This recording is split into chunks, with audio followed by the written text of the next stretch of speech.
¿Qué está haciendo? ¿A quién es él? Es una broma para nosotros, no sé. hospital, maldita sea, joder. Ucrania golpeó a Rusia en su punto más débil. Mientras el mundo observa tanques y misiles, Ucrania ha iniciado silenciosamente una de las campañas de guerra económica más devastadoras de la historia moderna. Atacan la fuente vital de Rusia, su petróleo. Durante más de 3 años y medio, esta guerra ha continuado sin un final a la vista. Ninguno de los dos bandos se está retirando. Ningún alto el fuego funciona y Rusia sigue tomando territorio ucraniano. Pero Ucrania ha jugado un juego distinto. Han descubierto algo crucial. Rusia no es solo una potencia militar, es un imperio petrolero. Rusia, el segundo mayor exportador de petróleo, basa su economía en este recurso. Y Ucrania ha decidido cerrar la llave. Kiev ha atacado instalaciones petroleras en lo profundo de Rusia. En otros lugares, decenas de bomberos atendieron un incendio que, según Rusia, fue provocado por un dron ucraniano en un depósito de petróleo. Agosto ahora es conocido como el agosto negro para Rusia. En un mes, fuerzas ucranianas atacaron 11 refinerías y 6 estaciones petroleras en Rusia. Pero esto no fue una destrucción al azar. Fue una precisión quirúrgica dirigida a paralizar la columna vertebral económica de Rusia. Las cifras impresionan. Estos ataques interrumpieron el 17% de la capacidad de refinación de Rusia.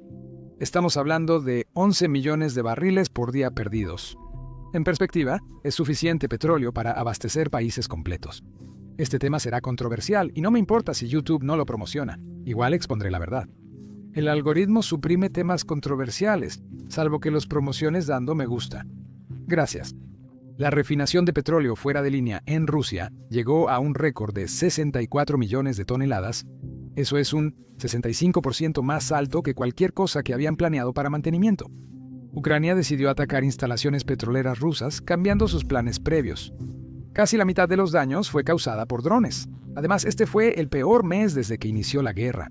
Incluso superó las interrupciones del COVID-19 en mayo de 2020. Rusia tuvo que cambiar sus planes de exportación de petróleo y aumentar en 20.000 barriles diarios el envío de crudo desde puertos occidentales para compensar. Ucrania atacó la refinería de petróleo de Ryazan, la más grande de Rusia. El 2 de agosto, drones ucranianos atacaron la gran instalación de Rosneft. El daño fue tan grave que la mitad de su capacidad de refinación se detuvo de inmediato. Esta no es una refinería cualquiera. Ryazan procesa más de 260.000 barriles diarios, equivalentes al 5% de la capacidad de refinación rusa, y Ucrania no terminó ahí. La atacaron otra vez el 5 de septiembre sin piedad. Pero Ryazan, eso fue solo un adelanto. Ucrania atacó la refinería de Rosneft en Saratov, forzando la suspensión total de sus operaciones. Esta instalación procesa 140.000 barriles diarios, equivalentes a 6 millones de toneladas al año. La refinería de Syzran en Samara, con capacidad anual de 85 millones de toneladas, fue tan afectada que suspendió producción y recepción de crudo. En la región de Krasnodar, Ucrania atacó 3 instalaciones. La principal refinería, que produce 3 millones de toneladas de productos petrolíferos al año, fue incendiada. Las refinerías de Slevayansky y Afipsky fueron atacadas, mostrando un patrón sistemático en la región. Ucrania no se limitó a las refinerías, atacó a Rusia con mayor fuerza. Reducieron la operación del terminal de Ust-Luga, en el mar Báltico, a la mitad, a unos 350.000 barriles diarios en vez de su nivel habitual. De manera más dramática, atacaron el sistema de oleoductos Druzhba, golpeando la estación de bombeo UNECHAA. Este ataque interrumpió el suministro de petróleo a Hungría y Eslovaquia, mostrando cómo la estrategia de Ucrania afecta también a los clientes de Rusia. La refinería de Novoshakhtinsk estuvo en llamas 3 días tras ataques con drones ucranianos. Es la única refinería en el Oblast de Rostov con capacidad de 5 millones de toneladas al año. Su destrucción conmocionó al sector energético del sur de Rusia. La refinería de Volgorod, operada por Lukoil, fue completamente cerrada después de los ataques con drones. La refinería de Novokoibushevsk detuvo todo el procesamiento primario de petróleo. Ni el depósito de petróleo de Sochi se salvó, ya que 2 tanques se incendiaron tras ataques ucranianos. Lo que estamos presenciando no es solo acción militar, es una guerra económica en su forma más sofisticada. Ucrania ha identificado que la maquinaria de guerra rusa funciona con los ingresos del petróleo y están desmantelando sistemáticamente esa fuente de ingresos. Cada refinería, oleoducto o depósito de petróleo atacado significa millones en ingresos que Rusia pierde para financiar su guerra. Es una estrategia que apunta no solo a la capacidad de Rusia para luchar, sino también a su capacidad para pagar la guerra. Tras casi 1.200 días de guerra, Ucrania pasó de defender su territorio a atacar la economía rusa. ¿Qué implican estos ataques a refinerías para los rusos comunes? Aquí la estrategia de Ucrania realmente muestra sus dientes. En el momento en que estas refinerías comenzaron a dejar de funcionar, los rusos comunes lo sintieron de inmediato. Estamos hablando de una escasez generalizada de combustible y sistemas de racionamiento que están surgiendo por todas partes, especialmente en lugares como el lejano oriente, el sur de Rusia e incluso la Crimea anexada. Estamos empezando a ver estas escenas en las redes sociales, videos de filas de autos que se extienden por kilómetros en las gasolineras. Eso sucede en toda Rusia. No eran simples inconvenientes. La escasez no impactaba igual en todos lados por las cadenas logísticas en Rusia.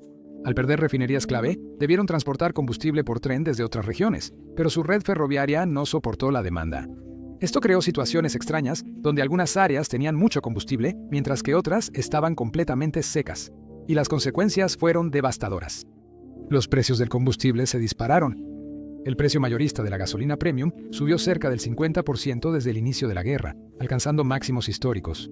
Estamos hablando de estaciones de servicio en lugares como la región de Primoja, donde la gente estaba pagando alrededor de 78 rublos por litro. Eso equivale a unos $358 por galón, y esto estaba afectando fuertemente los bolsillos de la gente. Algunos vieron la crisis como oportunidad y se aprovecharon.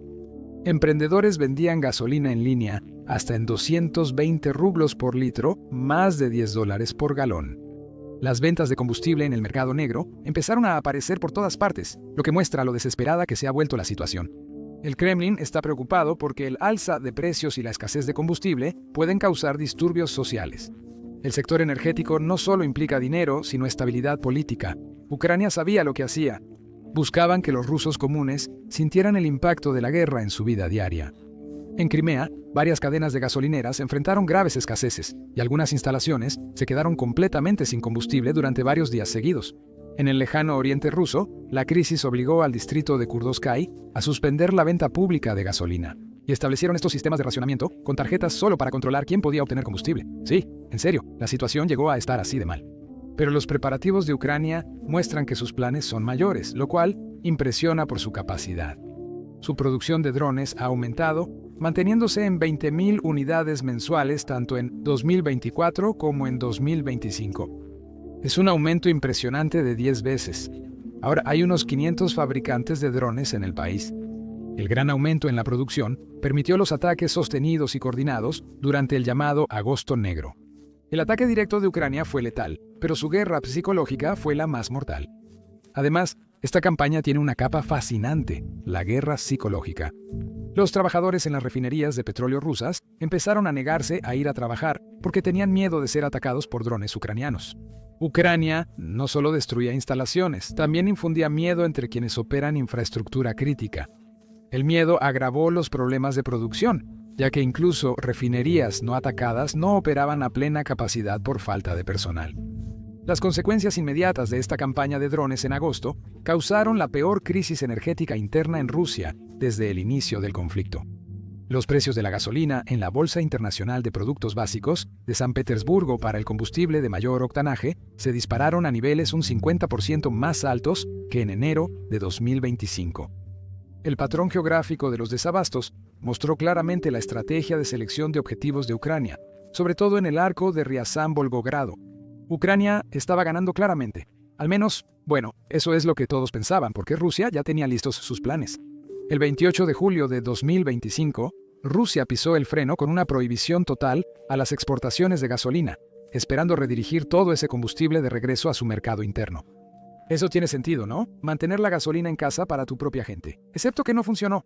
Los precios aumentaron, evidenciando el daño de Ucrania a su capacidad de refinación. El gobierno presionó agresivamente a las compañías petroleras para evitar grandes aumentos de precios. Incluso usaron discretamente sus reservas estratégicas de petróleo, el suministro de emergencia para desastres.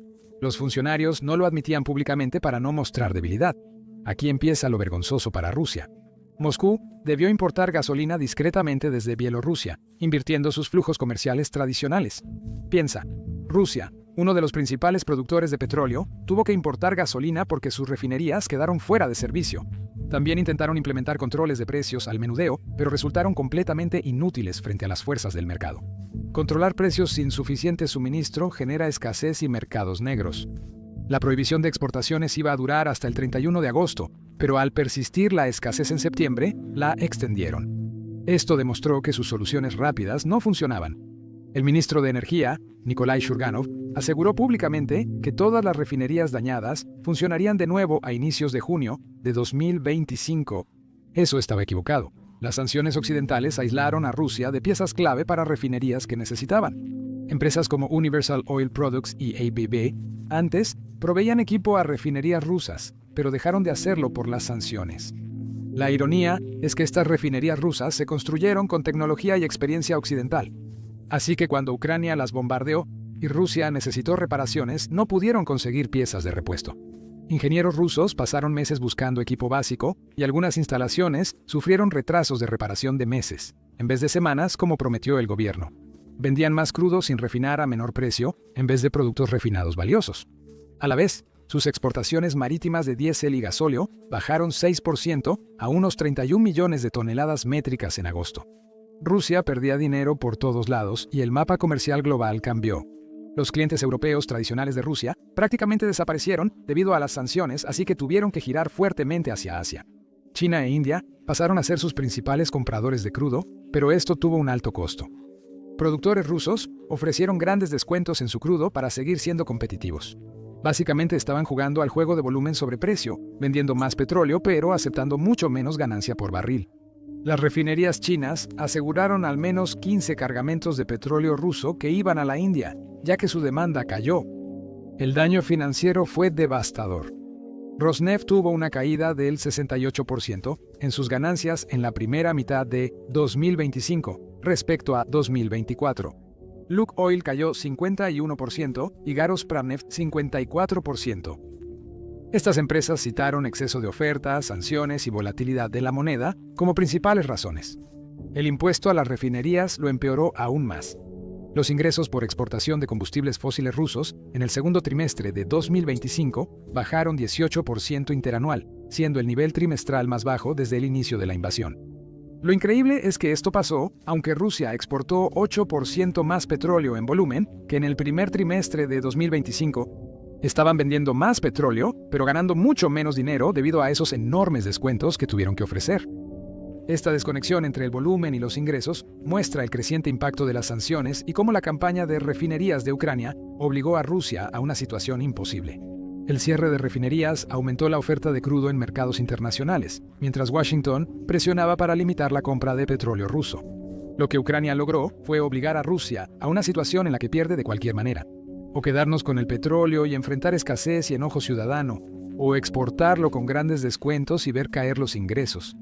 En todo caso, hay menos dinero para financiar la guerra, justo lo que Ucrania buscaba. Para comprender por qué los ataques de Ucrania a las refinerías fueron tan devastadores, hay que conocer la historia de Rusia con las sanciones. Porque Rusia se ha convertido en el país más sancionado de todo el mundo, con más de 23.000 sanciones impuestas por países como Estados Unidos, Suiza, Canadá y toda la Unión Europea. Esto es más que la cantidad de sanciones de Irán, Siria, Venezuela e incluso Corea del Norte. De hecho, incluso si sumas las sanciones de los siguientes 6 países más sancionados, Rusia todavía tiene más del doble que el total de ellos. Esto no pasó de inmediato. Las sanciones empezaron en 2014 cuando Rusia anexó Crimea. Pero las cosas se volvieron completamente locas después de que lanzaron su invasión a gran escala de Ucrania en febrero de 2022. Desde entonces, las naciones occidentales han impuesto 18 paquetes de sanciones y en julio de 2025 aplicaron restricciones inéditas al comercio y refinación de petróleo. La Unión Europea ha impuesto 11 rondas de sanciones enfocándose recientemente en productos de doble uso y evitar su evasión. Lo más importante, la Unión Europea prohibió importar crudo y productos petrolíferos por mar. Y esta sola medida le ha costado a Rusia más de $100.000 millones en ingresos por exportaciones desde finales de 2022. Los países occidentales actuaron inteligentemente. La Fundación Carnegie señala que estas sanciones buscan una asfixia gradual, no un choque económico inmediato. Buscaban que los efectos se acumularan y empujaran a Rusia hacia una estancación constante sin colapsar los mercados globales. Y la forma en que evolucionó fue devastadora. Entre 2014 y 2017, las sanciones afectaron transferencias tecnológicas y financiamiento de proyectos en el Ártico, aguas profundas y de esquisto. En 2022, la Unión Europea impuso un embargo petrolero y el G7 fijó un tope de $60 por barril. En 2024, ampliaron sanciones a embarcaciones, restricciones de seguros y prohibiciones de transferencia tecnológica. En 2025, sancionaron a Nayara Energy, bajaron el tope de precio a $4.660 por barril y restringieron la exportación de software. La escalada de enero de 2025 fue enorme. El Departamento del Tesoro de Estados Unidos sancionó a dos grandes productores de petróleo, rusos Gazprom Neft y Zero Good Neft Gas, junto con más de 180 embarcaciones de la flota fantasma de Rusia. Este fue el paquete de sanciones más fuerte hasta ahora, dirigido a las principales fuentes de ingresos de Rusia. YouTube acaba de hacer un anuncio asombroso. Está pagando a los creadores $64 millones por día. ¿Por qué? Bueno, porque YouTube no tiene suficientes creadores. Por eso ves videos en tu página principal que tienen menos de 1000 vistas, como este. Esto no significa que todos deban iniciar un canal. Si te has planteado iniciar un canal de YouTube o uno sin mostrar tu cara, ahora es el momento ideal. YouTube paga millones a creadores cada día y ahora impulsa más que nunca a canales nuevos y pequeños. Pero estoy seguro de que tienes muchas preguntas sobre cómo empezar y hacer crecer un canal. Recibimos preguntas en nuestro correo todo el tiempo de algunos de ustedes. Y por eso hemos decidido poner todos nuestros consejos de YouTube en un solo video de YouTube completamente gratis. Así que, si eres alguien que está interesado en comenzar su propio canal de YouTube, puedes ver ese video aquí en YouTube. Haz clic en el enlace de la descripción o la tarjeta en pantalla. Lo brutal son las sanciones tecnológicas. Las refinerías rusas dependen mucho de la tecnología occidental para producir diésel y gasolina valiosos.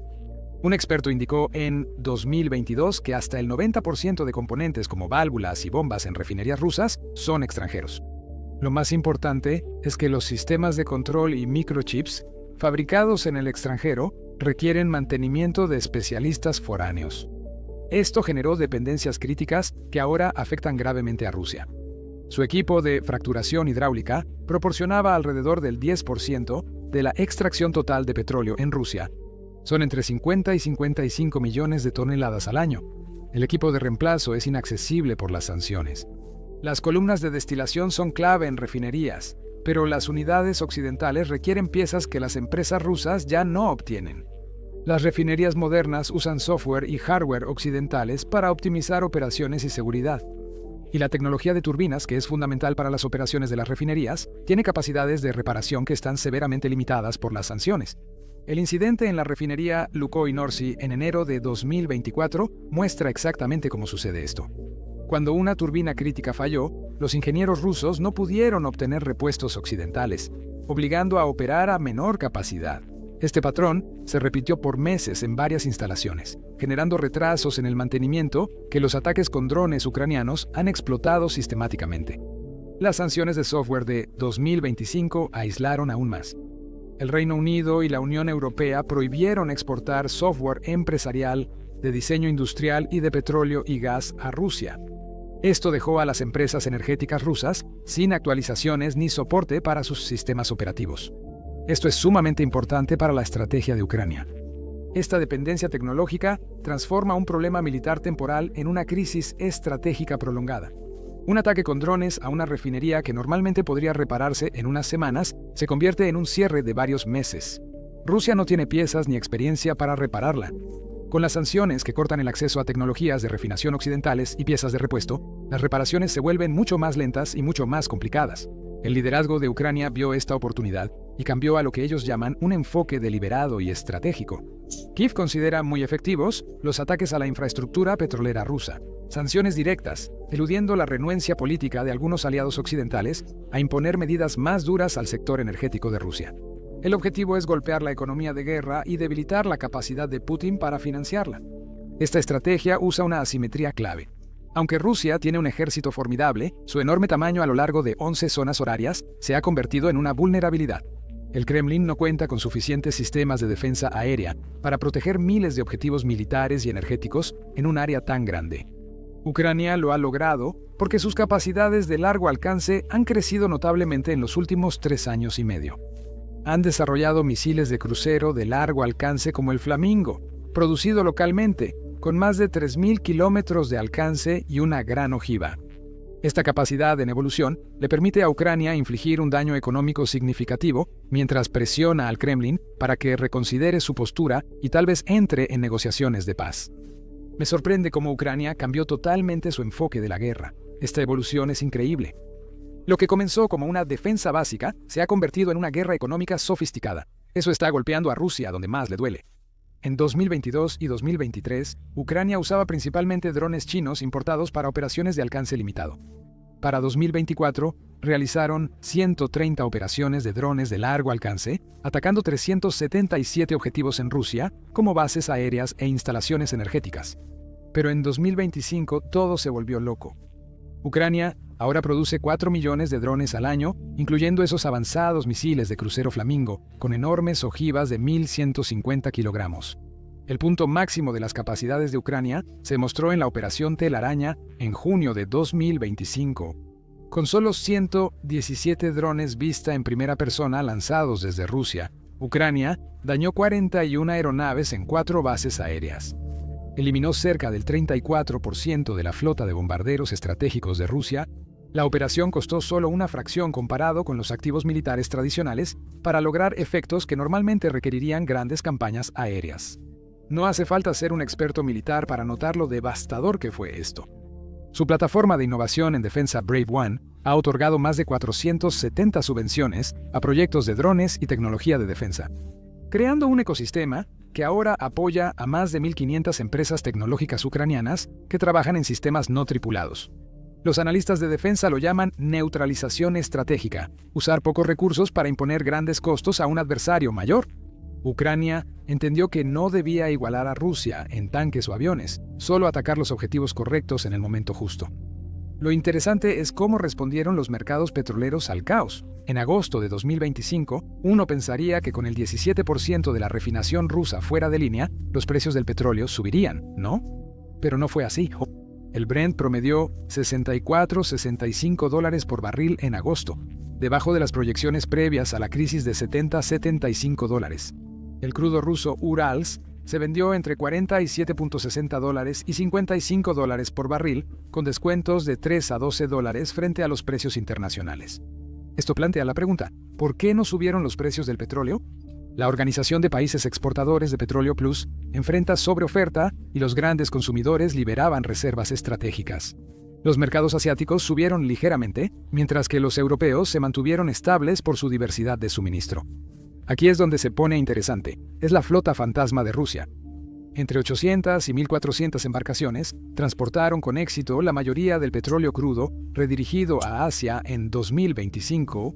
Sin embargo, el sistema operaba con costos mucho más altos, ya que las primas de seguros y logística reducían los márgenes de ganancia y obligaban a aplicar descuentos aún mayores al crudo ruso. Las refinerías chinas demostraron una agilidad increíble durante esta crisis, asegurando al menos 15 cargamentos de petróleo ruso que normalmente estaban destinados a la India después de que Estados Unidos impusiera aranceles al petróleo ruso. Esto muestra que las sanciones suelen cambiar los patrones comerciales en vez de eliminarlos. Los compradores sensibles al precio aprovecharon rápidamente las oportunidades de arbitraje. A futuro, la estrategia del sector petrolero ruso enfrenta crecientes cambios estructurales. Oxford Economics proyecta que si el tope de precios de la Unión Europea se aplica de manera efectiva, el crudo Urales ruso llegaría a $476 por barril en el tercer trimestre de 2025 y el Brent a $80 en 2026. Esto afectaría gravemente las finanzas rusas, ya que su presupuesto 2025 asume un $70 por barril. La crisis de agosto de 2025 también expuso mecanismos sofisticados de arbitraje energético. India es el principal importador marítimo de crudo ruso, con 15 a 17 millones de barriles diarios. Eso es, el 40% de su demanda de petróleo, lo que generó vulnerabilidades que la campaña de Ucrania explotó. La administración de Trump presionó a la India con aranceles del 50% a importaciones estadounidenses para que Nueva Delhi redujera la compra de 15 millones de barriles diarios de petróleo ruso. Esto creó oportunidades de mercado para las refinerías chinas. Aquí está el dilema. La economía es demasiado buena para ignorarla. India ahorró entre 126 y 17 mil millones de dólares en 39 meses al comprar crudo ruso con descuento, pagando entre 230 y 13 dólares menos por barril que otros proveedores. Estos ahorros representan enormes beneficios fiscales que Nueva Delhi ha estado realmente reacia a abandonar, a pesar de toda la presión diplomática. Lo que Ucrania logró es notable. Tomaron una situación en la que estaban enormemente superados en armamento y sin demanda, y la convirtieron en una ventaja estratégica. Al unir innovación tecnológica, precisión táctica y conocimiento de las debilidades económicas de Rusia, crearon un nuevo modelo de guerra asimétrica. Eso obliga a uno de los ejércitos más grandes del mundo a reaccionar en vez de actuar. La campaña de las refinerías evidencia que los conflictos modernos ya no solo son por territorio o poder militar, sino por cadenas de suministro, dependencias tecnológicas y presión económica. Esta es la era de una nueva forma de guerra, donde una fuerza más pequeña y ágil puede imponer costos desproporcionados a un adversario más grande, al atacar vulnerabilidades en el momento adecuado. Y los efectos siguen desarrollándose en mercados energéticos, relaciones comerciales y estrategias militares globales. ¿Cómo resultará el futuro de esta guerra? Es algo que solo el tiempo dirá.